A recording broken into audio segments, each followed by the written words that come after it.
Okay, so the reason for today's call is right now when you are processing your reports in Entrata on Mondays, your WAR report and your trending occupancy report are not matching.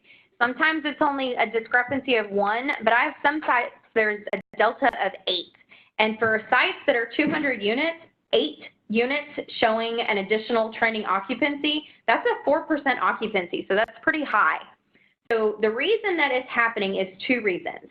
One is because of transfers, and I'm going to go into that in detail here in a second. And one is because you've got activity that has not been completed, and I'm going to show you a few tricks to catch that. So the first thing we're going to do is talk about transfers. So we've updated the policy and how transfers are processed so that we can make sure your reports are tying and so that transfers are going to be kept under a little bit more control. So the new policy was emailed to you as well as the new transfer request agreement. I'm going to talk to you about that. So the transfer request. First of all, we no longer have the option to transfer from sister property to sister property. And the reason being is, so right here at Boulevard Place, right next door is Hanover Post Oak. They do not have the same equity partner. So when someone wants to transfer from Post Oak to Boulevard, they can't. Without the same equity partner, they cannot transfer. Now, if someone from Post Oak wanted to transfer to Hanover West Peachtree, they can because they're the same equity partner, but those cases are few and far between. So we actually are removing the option to transfer from sister property to sister property unless you have regional manager approval, okay? If you want to transfer from Hanover Post Oak to Hanover Boulevard Place, you have to go in and do a whole new application and start the process as a new applicant. We don't transfer your existing information. Does that make sense to everybody? Yes, ma'am? Definitely. Awesome. Okay, so then the resident must occupy their current apartment for a minimum of 6 months in order to be eligible to transfer. Now, there's a reason for that. We want to make sure that we're transferring people that have good payment history and are truly good residents. Because if you have someone who lives there for 2 months, we don't know if they've paid on time every single month because we only have 2 months of rental history. We don't know if they're bad neighbors because we haven't had them living in the building long enough to know if they're smoking in their apartment or their dog's running loose or anything like that. We need 6 months. Additionally, when someone comes in to transfer, if it's outside of that 6 months, you have to have regional manager approval and it must be uploaded to the Documents tab in Entrata. Now, the 6 months eligibility, there is only one loophole for that, and that is if you have someone who, I'm sorry, there's 2 loopholes. Let me back up. One is if it's a customer service issue. So I want to transfer from 101 to 102, and I want to transfer because the person above me flooded my apartment and it's major damage and I have to get out. That is something that the regional manager will absolutely approve. You put that documentation in there so we know whenever the systems and training team is looking through your Entrata. Additionally, let's say like Boulevard Place is a great example. They had a lot of people that moved in and they were on the 9th or 10th floor, but they moved in knowing that they were going to be transferring to the 25th, 26th, or even the penthouse floors, but they needed to get in before those units were ready. Those are cases that if you're outside the 6 months, that is okay. Construction problems or customer service problems are the only exceptions to the transfer policy, and you must have regional manager written approval attached in Entrata, okay? So in addition to that 6 months eligibility, they have to have fulfilled all of their obligations, meaning they're paying on time every month, they're not returning checks, they're not causing problems, that they're a good standing resident. Because when a person transfers, they have to sign a new 12-month lease contract. And if they're a bad resident, you're locking them in there for a whole other year. So think about that. Before you approve a transfer, make sure that you're reviewing the file before you just allow them to transfer. Again, they have to meet the financial criteria. So it is rare that a person is going to transfer from one apartment to the next and they're not going to have any changes to their finances, meaning their apartment is going to be exactly the same. So anytime you are transferring someone, if there is any sort of financial change to the apartment, meaning the rent is going up or down, or their household income is changing, meaning they went from one job to another, they're adding someone to the lease contract, that their income has changed. Anytime something financial on the apartment changes, you must rescreen them. You must. And this is so we can make sure they qualify. Again, the exceptions to those rules are construction issues or customer service issues, and you must have regional manager written approval attached in Entrata. Any questions so far? All right, so let's go to eligibility to transfer. If you are requesting to transfer today into apartment number 102 and it's been vacant for 3 weeks, you can transfer today. But if that apartment is vacant today and you want to transfer into it on August 1st, you cannot. It's because you cannot hold an apartment vacant for more than 7 days unless you have asset manager approval. So if you have someone who comes in and they're like, oh, I want that apartment on the corner. I know it's ready right now, but I want to move in on August 1st because I'm out of town. Well, the first thing you're going to do is tell them no, because we don't transfer if it's not an immediate move-in. Ask them if they can transfer sooner. If they can, great. If they can't, then you want to get with asset management to make sure it's okay to hold that apartment vacant for more than 7 days. My YieldStar sites, this is not so much of a problem because you're recapturing that vacancy, but my lease-ups and my sites that are not on YieldStar, you guys are losing vacancy and you're losing money on that apartment because you're not having someone move in right away, okay? Additionally, when someone comes in to request a transfer, before you approve that transfer request, you absolutely must do the apartment inspection. I'm going to walk you guys through here in just a minute how to do the entire thing step by step. They also have to sign the transfer addendum. Now, when I was about to start the call, I sent everybody the transfer policy and the transfer addendum. You have it in your email. I am going to be loading it into Entrata so that you can see exactly how it's done, and I'll walk you through that step too. Next, they must pay a transfer fee. They must. If they are at the end of their lease contract, they don't pay a transfer fee. If it is the loopholes, which are construction issues or customer service issues, you need to make sure that it's approved for you to waive the transfer fee. Otherwise, if I've lived there for 7 months and I just want to transfer to a different apartment, I have to pay that transfer fee, and I also have to pay a new deposit. I'll get to the deposits here in just a second. The transfer fee, if you don't know, the reason we charge and collect a transfer fee is because that is what we are assessing as turnover charges. We don't do it at the end of the lease term because we would have had to turn that apartment over anyways, but halfway through the lease or even partially through the lease, we have to recoup some of those make-ready charges and turnover costs that are associated with turning a unit. So if you're just waiving transfer fees, you're really missing an opportunity to take in some extra income. Next is the balance must be paid on the old unit before we will release the unit. This is like mission critical coming from accounting. So if today is the 3rd and I want to transfer into my new apartment tomorrow, but I haven't paid the prorate for the 1st through the 3rd on my current unit, I cannot pick up keys to my new apartment until I have paid not only the existing balance on my old unit, but I've also paid the transfer fee, the deposit for the new unit, and the prorated rent for the new unit. We're going to go into deposits here in just a minute, so don't panic on me yet.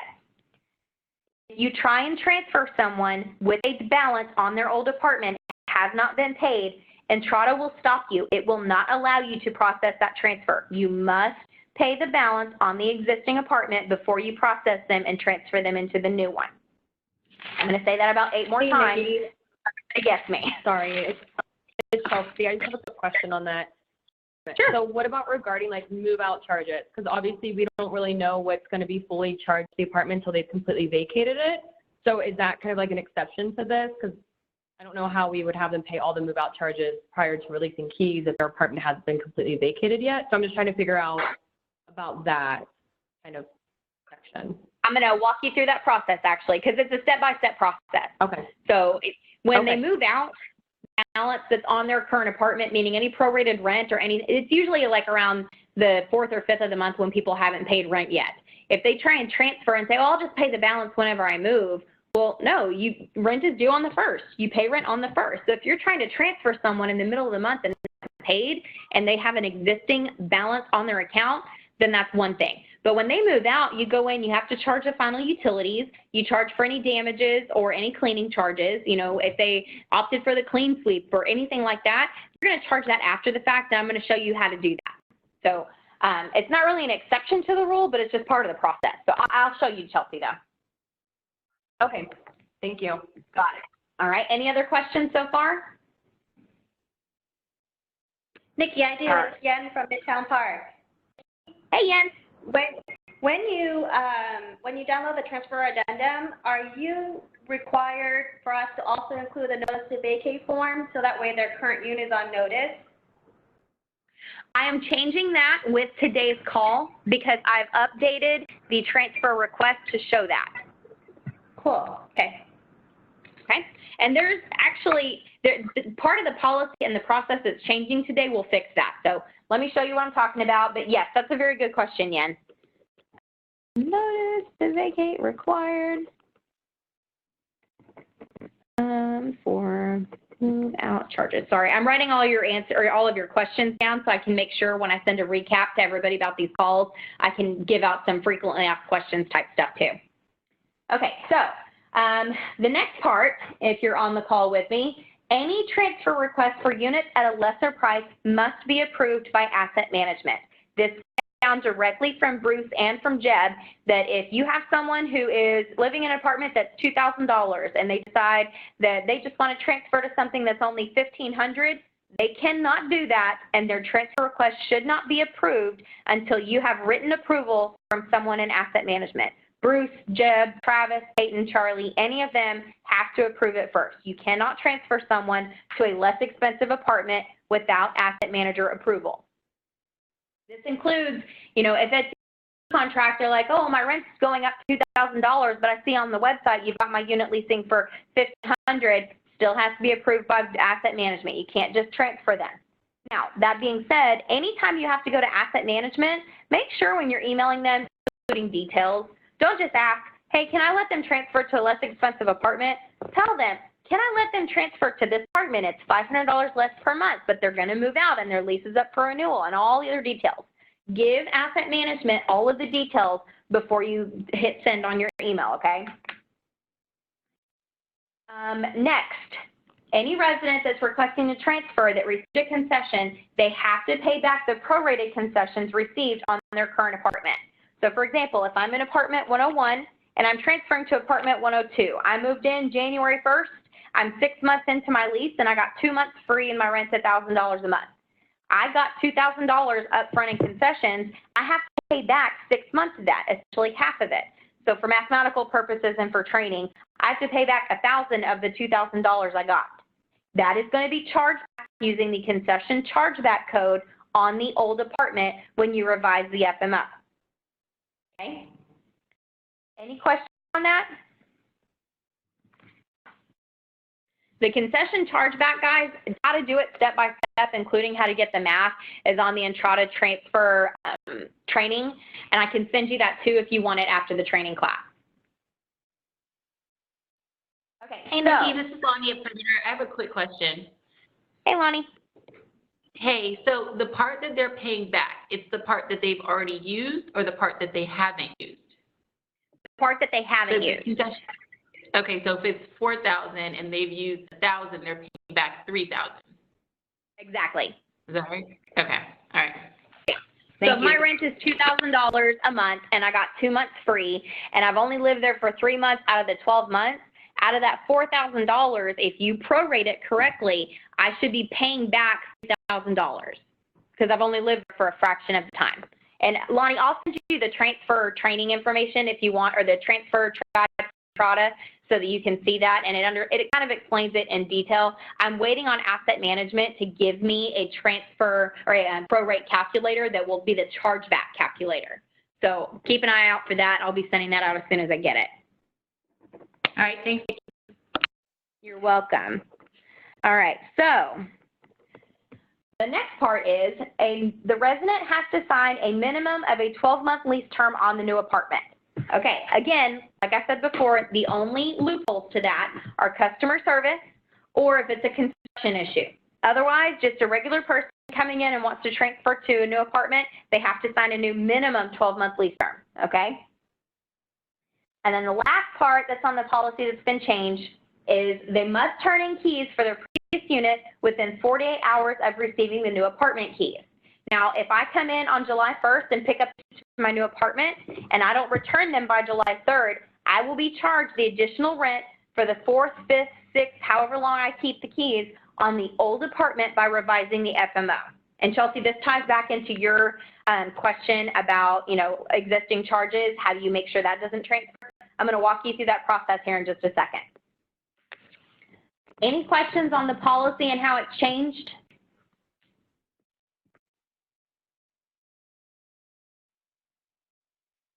So let's go into Entrata. I'm going to go into the test site, and y'all know that the test site acts super funky sometimes. So if it's doing something that doesn't look right, just stick with me. And it takes longer to do stuff too. I'm in the test site, and we're going to pick on, let's see, who can we pick on? Who's on my call? We'll pick on King of Prussia. King of Prussia. Destiny's on, but she's long distance. All right, so we're going to pick on King of Prussia. I'm going to find a resident whose name I can pronounce. Michael. Okay, nope, Michael's future. Someone I can pronounce. Scott Allen, I can pronounce that.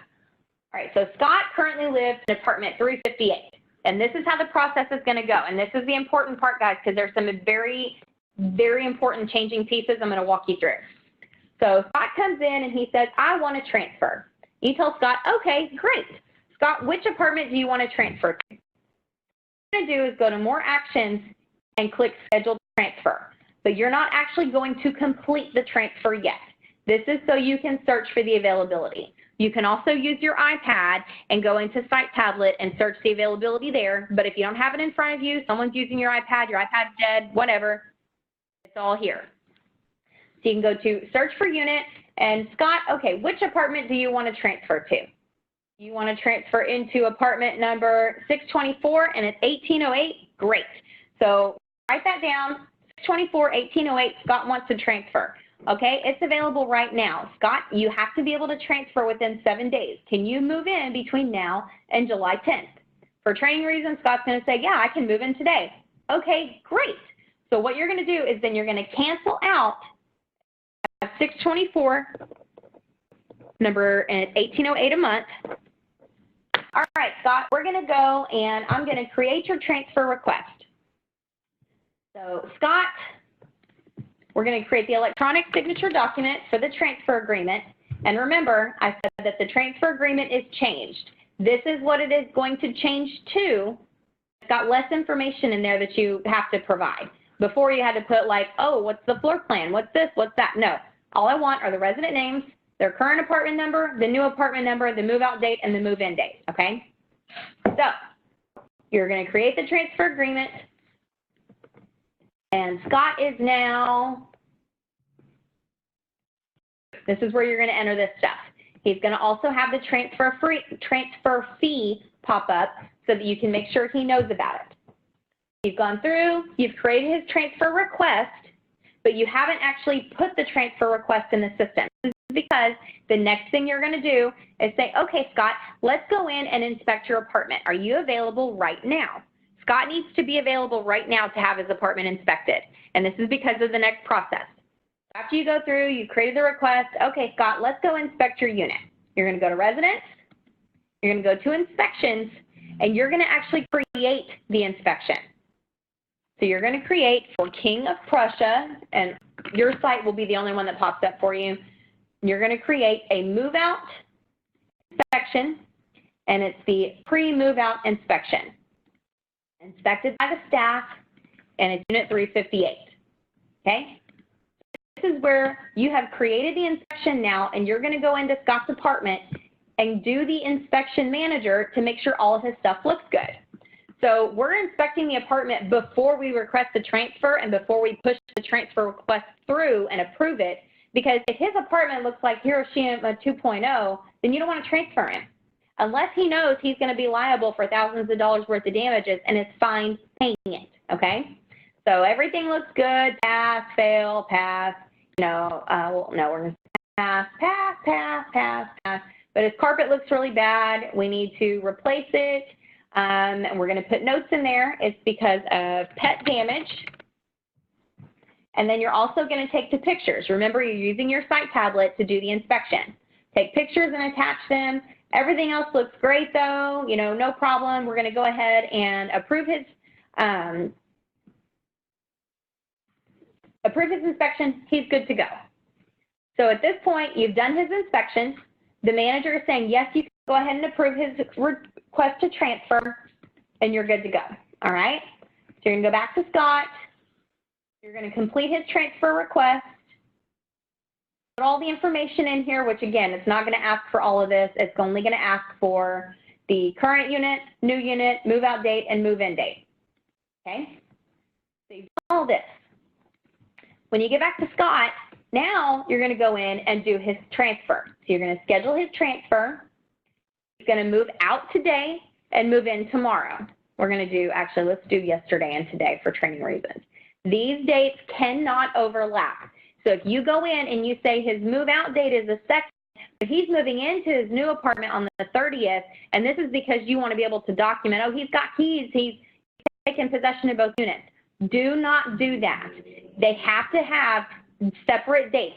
Cannot overlap. You want this to be the 2nd and consecutive to be the 3rd. And this is because what's happening is if you allow overlapping move-in dates, then it's messing up everything in accounting and stuff is not transferring over correctly. And it's even allowing people to transfer with a balance, which you can't do. So this, no overlapping move-in dates. The other big part of this, though, is on this transfer agreement down at the bottom, we've got this little highlighted section here that says, I understand I am liable for any damages or charges to both apartments while I possess keys to both as noted above. So they're signing this that they understand if they damage something in their old apartment while they still have keys, even though they are locked into a new lease, they know that they're responsible for damages, okay? So they're just transferring their unit, and he's going to go to apartment 624 at 1808. Any questions so far, or am I going too fast? Nope. Got it. Okay. So we've done the inspection. We've made sure everything's good to go. When you move him out of his current apartment, Entrata is going to automatically create a make ready for the old apartment. The new apartment, though, for 624, this make ready was probably done weeks or even months ago if it's vacant right now. So what you want to do is make sure after you've done this, you've made sure the transfer is set up correctly, everything looks good, you create that transfer, and then you're going to go back to the residence, maintenance, and then go to the make ready board. Make sure that you enter a request for the make ready for the new apartment. And it's, again, because his new apartment, 624, likely hasn't had a make ready done, or if it has, it could be sitting there stale. So you just want to make sure you call that make ready and have maintenance go in and check it one more time. Okay? So right now, his lease status is current. The problem with your trending occupancy and war reports not tying is when you requested Scott to transfer to 358 to 624, right now the way the functionality works is both of these apartments are showing as leased. And so technically Entrata is seeing double the lease percentage that it should because you've requested it for both. What is changing that is a major impact to your business today is I am changing the functionality so that when you request the transfer, it's not taking 624 off the market. 624 will not be taken off the market until the lease has been signed and the transfer has completely been approved. Because at that point, when you've approved this lease, that's when 358 goes on notice. So it's always a 1-to-1 ratio. Okay, so I'm going to repeat that because it's really important. If you do not have anybody, if you do not have your resident sign their lease contract immediately, that apartment is not going to be taken off the market until they do. So you still have some exposure. This means 624 right now is still showing on the website as available. It will show as available until when you go to view his transfer progress, until you get through the lease contract being signed. So, and I know that it's a pain and I know that it's messing with your functionality, but the most important thing you need to take away from this call is as soon as we hang up, you're going to need to call every single one of your people who have a transfer request in. If their transfer is not completed, then they need to get their paperwork done today. Otherwise, at the end of business today, their transfer unit is going to go back on the market. Any questions so far?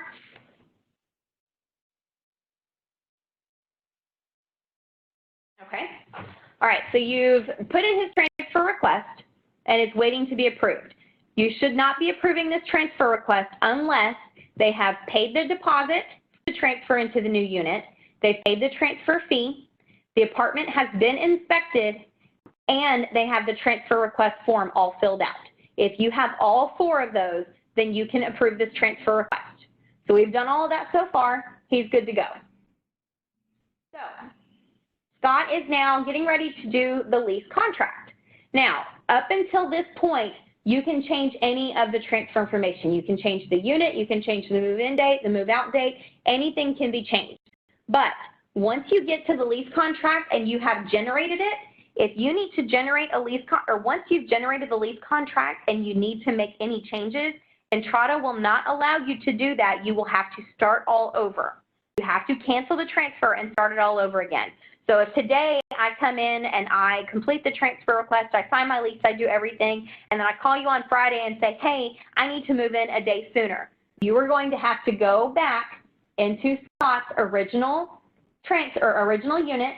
You're going to cancel the transfer and then start it all over again because the lease contract has already been done. So once the contract has been generated, you cannot make changes without canceling and starting the process all over again. Now, that's one of those things I'm working with Entrada to fix the functionality, but unfortunately, it's not going to be on the July release. It's going to be on the September release. Just hang tight on that because we're hoping that we can give you an option to replace lease like we do with future residents or even current residents. All right, any questions so far? Okay, so on the transfer progress, for training reasons, I'm going to just upload a generic document that would be the lease contract, but you guys would have to physically generate it. We're going to upload this. We're going to mark it as complete and upload. Okay, so right now, and again, in the current functionality, both apartments are still off the market. When I flip the switch this afternoon, it's not going to be the new apartment off the market until we get to the next step, which takes forever because Entrada hates me.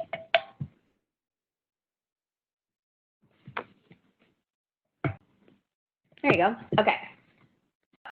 Once you're here and the lease is approved, when you hit this button, the old apartment is going to be put on notice and the new apartment will be taken off the market.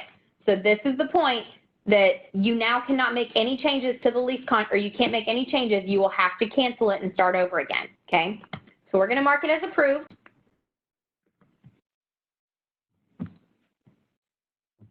And notice move in is step 3, move out is step 4. After you've approved it, this is going to change. Watch what it does. And this is with the no overlapping move-in dates. There you go. The lease has been signed. Now step 3 and 4 for move in and move out just become one step. It's transfer step number 3, and this is where you process it. And so Chelsea, this is where I'm going to answer your questions about the balances. Okay, so when you go to process this transfer, you go to try and do everything. Watch what happens up here. Nothing is changed. You can't charge any move out charges because you don't know what they are yet, but you click submit. At the very, very top, if there is a balance, it's going to stop you and say you cannot transfer or you cannot process a transfer until a balance is fully paid. Okay? So we're going to go back, and for training purposes, I'm going to put in what you should be doing, which is, okay, Mr. Allen, you have a balance of $2,300. Part of that includes your $500 transfer fee, and then I also need to collect $1,700 prorated rent for your new apartment. So you're going to go into financial, and you'll collect his payment, or he can go to the resident portal and make his payment. So his $2,300 plus $1,700, we'll just say $4,000, and it's check 101.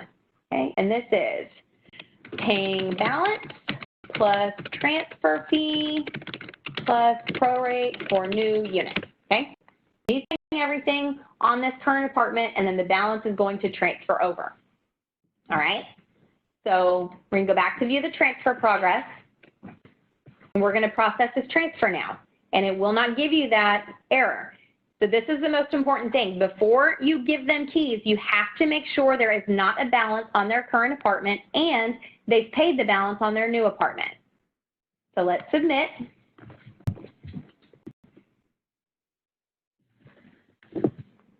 Okay.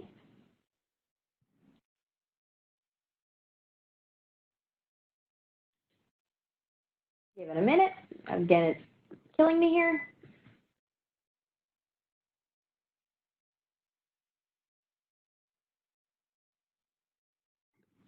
Okay, so unit transfer has now been processed. So the old apartment was $358 and his new apartment is $624. So Scott moved out on July 2nd. He is going to keep keys until the 6th. Well, he's not going to be charged for keys on the 3rd and 4th, but the 5th and 6th, he is going to be charged keys, and let's say he has damages. So we're going to go in to his old unit, and under more actions, we're going to revise his FMO. So Chelsea, this is what you do when you have charges that are due on the old apartment, like move-out charges or damages or anything like that, or when they exceed the 48 hours, you need to go back and charge additional rent. You go in and you're going to revise the FMO, okay? So we're going to say transfer unit, reuse his property address. All right, so we're going to add a charge for rent.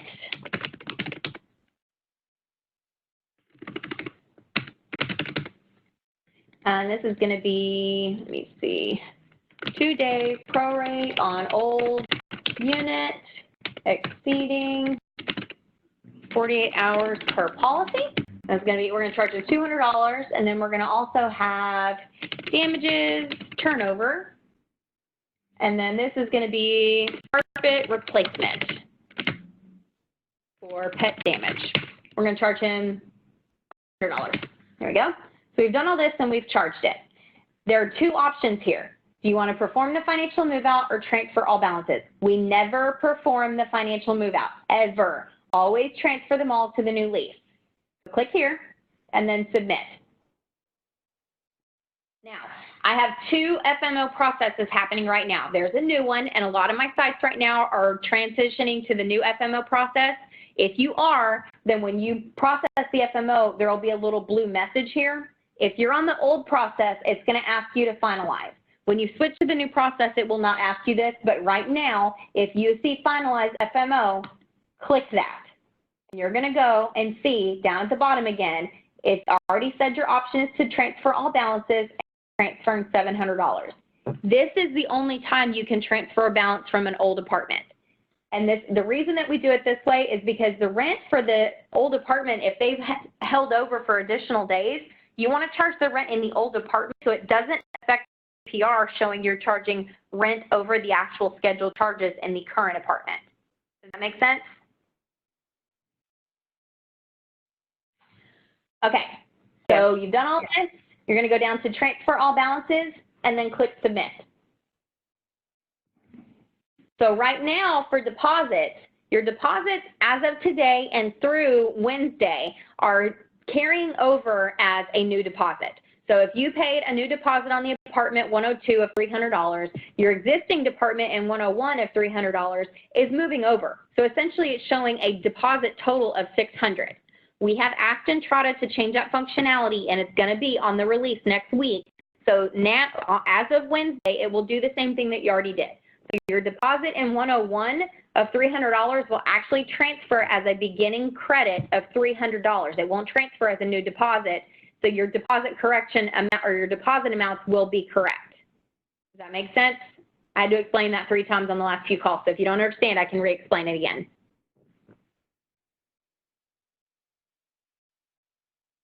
Okay. No questions?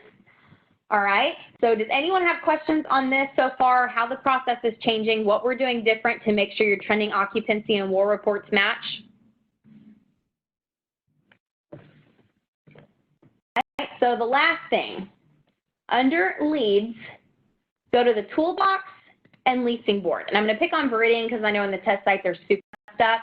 The other reason that you guys are having leases show up on the trending occupancy that do not match your WAR report is because there are items that are incomplete.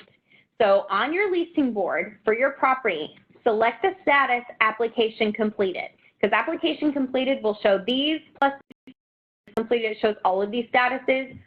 Don't do just application started or anything, because what that does is pull all your leads, pull anybody who's gone on the website and started the application but not finished it. You want to go from application completed and forward, and then click search. You don't need any of these other filters filled out, just those. And what happens is these people, these 7, have not had anything done with them, and they should have been moved. but their application's not complete, their lease is not complete, something's incomplete. So they're on the dashboard, but they're in a bizarre place to find. They're all in separate places because this person needs their lease contract generated. This person needs their lease contract approved. So they're all in different steps. This gives you a quick snapshot every week of, okay, this is what's outstanding. So these 7 people are showing as past move-ins.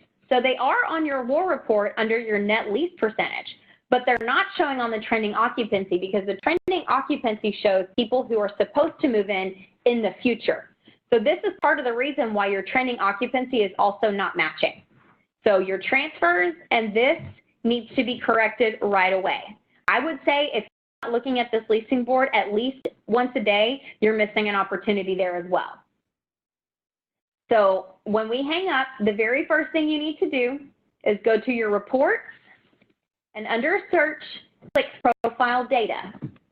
Under the saved filters, select THC transfer tracking. I set up this filter so that you can add for your site and see. So let's pick on, who's on the call? We'll pick on Midtown. I don't think Midtown has any, but Midtown Park, because I know Crystal and Yen are both on. We're going to pull up and see how many transfers they have. When you pull up your property and you select the profile data, there's a substatus menu or a substatus column. Any of them that say lease substatus transfer, you need to call any of them and let them know. We need to get your lease contract signed today, because if we don't have your lease contract signed today, your transfer apartment is going to be put back on the market. I will be flipping the switch for that setting change this afternoon. Absolutely must get all of your transfer lease contracts signed and buttoned up today, or those apartments are going to be put back on the market. This is absolutely business critical. Jeb and Bruce are really pushing this initiative. So if you have not gotten your transfers done today, I need to know immediately. So when I flip the switch, I can take those apartments off of the website availability. Anybody else have any questions? If somebody's asking questions in the chat menu, sure. Okay. No one has any questions? This was my biggest class too. I guess I learned in my last classes I answered all their questions beforehand. Okay, I did record this. I'm going to send you all the recording so you have it. If you do have questions that you are uncomfortable asking on the call, please reach out to me by email and let me know so I can make sure that I take care of everybody.